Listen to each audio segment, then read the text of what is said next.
And this one is a competitive game where players are going to be using action cards in order to prepare and complete different mission cards. And there's only going to be 8 mission cards provided in a single game, but you're going to be drawing those from a pool of 20, which means that you're going to have quite a lot of variety from game to game. But each of these missions can have varying difficulty, requirements, and rewards, and players will be racing to complete these because whoever completes a mission first is going to be getting the most victory points for it, and then everyone else who completes it after that is going to be getting a little bit less. The cool thing here is that you can also complete a mission multiple times, but each time that you continue to complete it later, you're going to be getting the lower amount just like everyone else. The other interesting thing with these mission cards is that they do come in a few different categories, and that's going to be moving you up these different tracks depending on the category of missions that you're able to complete. This can also get you additional victory points at the end of the game if you are in the lead, but players can only complete one mission card each and every round, but you can complete any mission card that you want. But of course, to attempt a mission, you're going to have to meet the requirements in terms of the ship that you have prepared for that mission. And players will each have 6 different action cards that do have multiple options on them,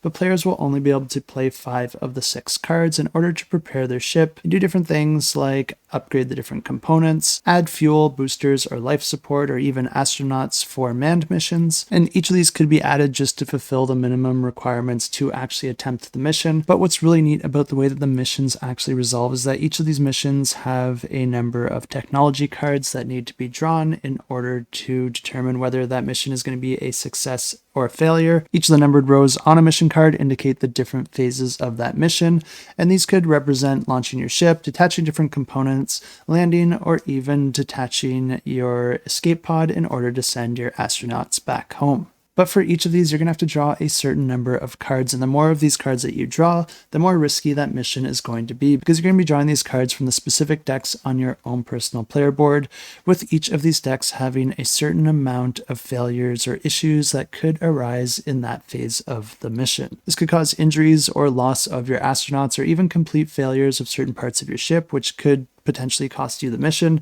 But if you have the appropriate backup boosters or life support modules or other modules, you could potentially spend those to evade those issues. This creates a little bit of a push your luck aspect where you might want to invest in certain backup modules depending on the mission that you're trying to attempt in order to increase the odds of a successful mission. The neat thing about this is that even when you fail, you do learn more about your deck and where the different cards are, and there are different actions that do allow you to move cards around or even completely remove them from your various decks in order to ensure a higher chance of success in the future. But the game continues like this, and the player with the most victory points at the end wins the game, and if you are interested in this one, you can check it out. I'll have it linked down below.